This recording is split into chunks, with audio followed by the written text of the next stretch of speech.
मुआज़ा हजरात, जबान एक बहुत ही खतरनाक चीज है। नबी सल्लल्लाहु अलैहि वसल्लम हमेशा उसकी तकरीम क्या करते थे, क्योंकि यही वो जबान है जो झूठ बोलती है, यही वो जबान है जो झूठी खजने खाती है, और यही वो जबान है जो चुगली करती है, यही वो जबान है जो गाली देती है। ताज्जुब है, हमें मालूम ही नहीं होता, हम इस गुनाह को गुनाह ही नहीं समझते। गीबत भी एक ऐसा ही गुनाह है जैसे हर कोई माबूद है, मर्द हो या औरत, जवान हो या बूढ़ा, आलिम हो या जाहिल। इसलिए आप हजरात के सामने गीबत पर एक ड्रामा पेश करने जा रही हूँ। इस ड्रामे का किरदार है अख्तरी सास साजाबी, सास की पड़ोसन सहेली रुखसार, बहू नुसरत आयशा।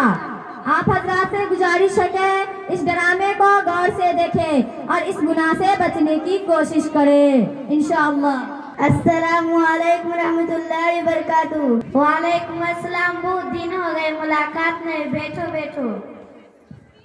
ये बहन कौन है? ये मेरी मेहमान बहन है, मुंबई से आई है, दिन के बारे में बहुत अच्छी मालूमात रखती है। अरे बात में मैं तो खैरियत ही पूछना भूल गई। खैरियत से है? कहाँ की खैरियत, जी रही हूँ जैसे तैसे, वक्त पूरा करके दुनिया से जाना है। अरे आपा जान, अल्लाह ने आपको क्या कम किया है, शाद व आबाद घर दिया है, और बेटे की भी अच्छी नौकरी है, आप चांद जैसे खिदमत गुजार बहू है, आप क्या चाहिए? खामोश रह, मेरा मुंह ना खुलवा। कैसा बेटा, कैसे बहू?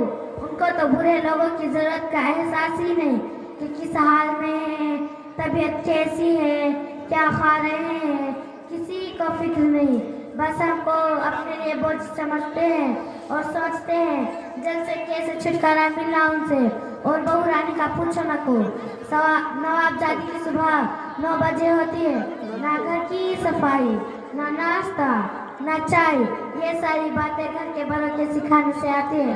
लगता है इसको कुछ भी नहीं सिखाया गया है। और क्या बताओ बहन, जब माँ के यहाँ का कोई घर आ जाता तो उनकी देखभाल में बिछी रहती, बिछी जाती। जब हमारा कोई घर आ जाता तो कुछ भी फिक्र नहीं, ना देने के लिए हाथ बढ़ते, ना बनाने के लिए पैर आगे बढ़ते। नाटक शुरू हो जाता, कभी सर में दर्द, कभी पेट में दर्द, कभी यहाँ दर्द तो कभी वहाँ दर्द, तबीयत ठीक नहीं, खाने का हाल तो पूछो न को। चाय बनाएगी जैसे खाली अम्मास की रात, और दाल बनाएगी जैसे तालाब का गदला हुआ पानी, और चावल ऐसी है जो खाते ही पेट में दर्द हो जाए। और हर 2 दिन के बाद हर 2 दिन के बाद माँ की याद आ जाती, जाकर माँ के पल में बन जाती, आने का नाम नहीं लेती। अरे आपा जान, आपके बहू इतना कार करती है, आप कुछ बोलती हो नहीं? अरे मैं तो बोलते बोलते तंग आ चुकी हूँ, अब कुछ भी बोलना मुश्किल हो गया है। कुछ भी बोले तो हमारे शहजादे के परेशान बनने लगते हैं, इसीलिए फूल के घूंटे पीकर खामोश रहना पड़ता है। अरे रुखसार, मैं तुम्हें चाय पिलाना ही भूल गई, चलो जाकर सीट होटल में जाकर चाय पिए। ये थी सास और सास की पड़ोसन सहेली, दिल खोल कर बहू की गिबत कर रही थी। अल्लाह माफ फरमाए, कितनी बुरी हालत है। चले अब चलकर देखते हैं बहू अपनी सास की तारीफ कैसे करते हैं। अस्सलामु अलैकुम व रहमतुल्लाहि व बरकातुहू। वालेकुम अस्सलाम रहमतुल्लाहि व बरकातुहू। कैसी हो बहन? क्या बताऊं, ठीक भी हूँ ठीक नहीं भी। अरे ये कैसी दरमियान की बात कह रही हो? क्या बताऊं, जब तक सास का साया मेरे सर पर मुसल्लत है तब तक चैन कहाँ। नुसरत, तुम कितनी खुशकिस्मत हो गए, तुम्हारे सर पर सास का साया है। ऐसा क्या खुशकिस्मत की रट लगा रखी हो, भला वह भी कैसी चैन से रह सकती है जिसकी मेरी जैसी सास हो। आयशा, एक बात पूछूं? हाँ पूछो। औरतों में सबसे ज्यादा खुशकिस्मती औरत कौन है, तुम्हें मालूम? नहीं। वह सारों इंसानों की माँ हज़रत हव्वा अलैहिस्सलाम है। हुआ क्यों? उसकी कोई सास या ननद नहीं थी। तुम अपने सास से इतनी परेशान क्यों हो? वह सास नहीं, परेशानियों का घर है। जब देखूं नाक चिराए मुसल्लत रहती है। मैं खाना खाऊं तो परेशानी, मैं उठूं तो परेशानी, मैं बैठूं तो परेशानी, मैं सोऊं तो परेशानी, मैं कुछ बोलूं तो गुस्सा, मैं कुछ ना बोलूं तो मकरूर, मेरे हर काम पर नफका चीनी, हिम्मत अफजाई का नाज़िम बुलबुल। अब तुम ही बताओ मैं उसको क्या नाम दे सकती हूँ? मेरा चलता आता छोरो अपना सुनाओ। क्या बताऊँ, मुझे जरा भी चैन नहीं। मेरी ननद दिनों रात मेरा सर पकार खाया है। मैं तो बांदी बन गई हूँ। उसकी भी खिदमत करूँ और उसके बच्चे की भी, और नखरे अलग, ये अच्छा नहीं वो अच्छा नहीं, हर वक्त खाने से नहीं मिलते हैं, डबल खाना बनाना पड़ता है। अभी मैं नाश्ता बनाने में लगी रहती हूँ, अभी मेरा काम खत्म नहीं होता। ननद और उसके बच्चे सारे बनाए से खाना साफ कर चुके होते हैं, और मुझे खाना खाना फिर बनाना पड़ता है। ये बच्चे को चाहिए मेरे से मारता है, और मैं तो सोचती हूँ ये मुसीबत पर से मेरे सर से कब जाएगी। अरे नुसरत, ये कौन है? मैं तो पूछना ही भूल गई। ये अख्तर आंटी है, मुंबई से आई है, 2-3 दिन के लिए यहीं रुक रही है। दिन के बारे में अच्छी मालूमात रखती है, पढ़ी लिखी बहन है। अरे अख्तर, अभी तुम दोनों के साथ बैठी हो? हाँ, आइए सासू माँ बैठिए। माफ करना आंटी, हमने ध्यान नहीं दिया। कोई बात नहीं, सुबह से घर में हूँ, एक बार देख रही हूँ हमारी जुबानों पर दूसरों की शिकायत, दूसरों की गिबत बहुत ज़्यादा हो गया है, और हम जुबान के गुनाह तो कसरत से कर रहे हैं।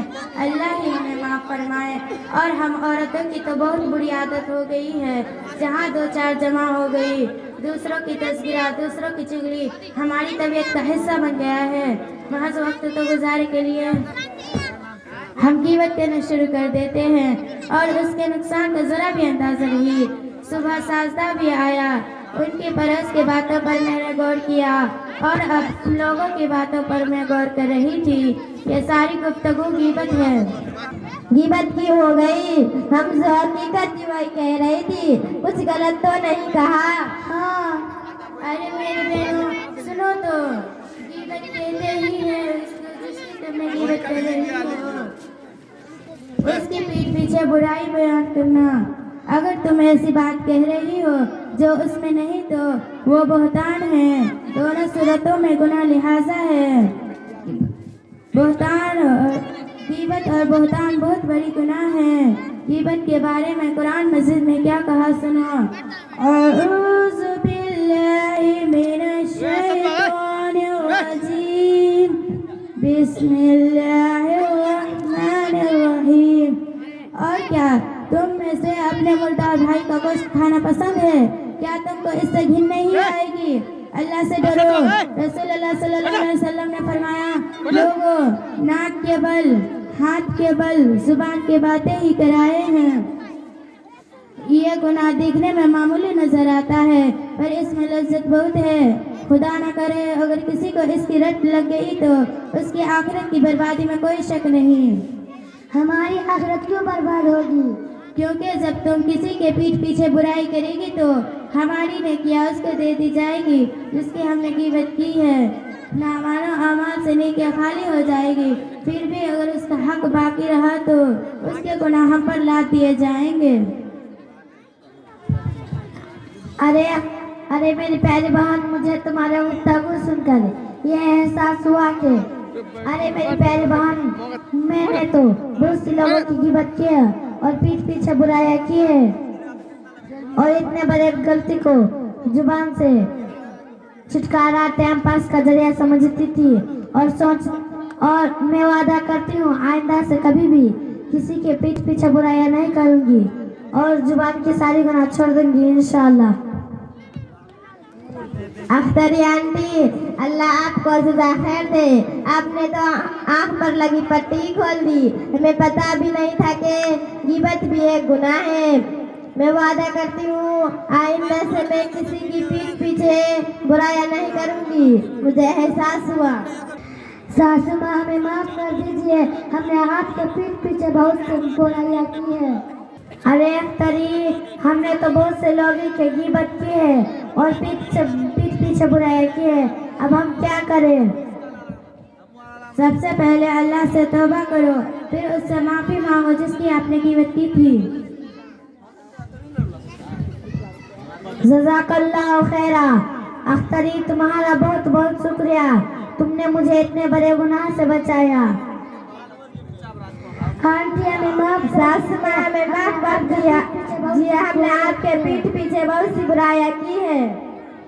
हाँ बेटा मुझे भी माफ कर दो, मैंने भी तुम्हारे पीठ पीछे बहुत से बुराइयां की है। हाँ बेटा मुझे भी माफ कर देना, मैंने भी आपके पीठ पीछे बहुत से बुराइयां की है। अस्सलामु अलैकुम।